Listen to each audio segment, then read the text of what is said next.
જો મિત્રો, કાલે આ લોકો બળજબરી પૂર્વક અમારી મંજૂરી વગર મશીન ઉભા પાકમાં નાખેલ છે અને આટલું નુકસાન કરેલ છે. દાદાગીરીથી આ લોકોએ કામ ચાલુ કરેલ છે અને મોટા પાયે નુકસાન કરેલું છે. તમે જોઈ શકો છો આ રીતનું તાનાશાહી દાદાગીરીથી આ લોકો કામ કરી રહ્યા છે. અમારી સખત મનાઈ હોવા છતાં આ લોકોએ ઉભા પાકમાં મશીન અને એના મોટા મોટા ટ્રેક્ટરો ટેન્કરો નાખી અને મોટે પાયે નુકસાન કરેલ છે. તમે જોઈ શકો છો.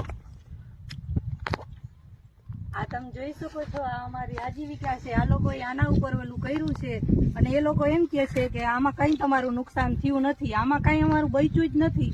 અડધી જાજી જમીન લઈ લીધી ને બાકી બધું હતું એ નુકસાન કરી નાખ્યું. તમે જોઈ શકો છો આવી રીતના કરીને વયા ગયા છે. હવે આને અમારે કેવી રીતના પાછું હરખું કરવું, કેવી રીતના આમાં અમારે પાક લેવો અને કેવી રીતના અમારે નભવું, આ અમારી આજીવિકા છે.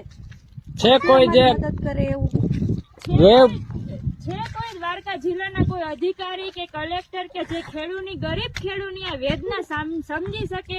કેમ કે આ એક દિવસનું નથી, હરેક દિવસે આ જ પરિસ્થિતિ. ગમે એટલું આપણે ના પાડીએ, ગમે એટલું કરીએ તો એ લોકો તો છતાં બળજબરી પૂર્વક છે ને આ બધું કાર્ય કરે છે. અને અંત એમ શું કહે છે કે ખેડૂતને શેની નુકસાની છે? ખેડૂતને કઈ નુકસાની છે જ નહીં, એનું એને વળતર મારી જશે. પણ આ નુકસાની નથી. તમે લોકો જોઈ શકો છો કે આ નુકસાની શું નથી. અમે કોઈ અધિકારી સાંભળવા તૈયાર છે નહીં. તો અમને આમ જનતા, આમ પબ્લિક ને નમ્ર વિનંતી કે છે ને આ લોકોને તમે અમને સપોર્ટ કરો. કોઈ અધિકારી કે કોઈ લોકો અમને સપોર્ટ કરવા તૈયાર છે જ નહીં. જો મિત્રો, આ અમારા ખેતરમાં બેરીગેટ લગાવી અને અમને પગ દેવાની સખત મનાઈ કરી અને આ લોકોએ ફરતે બેરીગેટ મારી દીધા છે. અમારી જમીન હોવા છતાંય અમને પગ મૂકવાની મંજૂરી નથી આપતા લોકો. આવી તાનાશાહી, આવી દાદાગીરી આ લોકો વાપરી રહ્યા છે. જય હિન્દ, જય ભારત.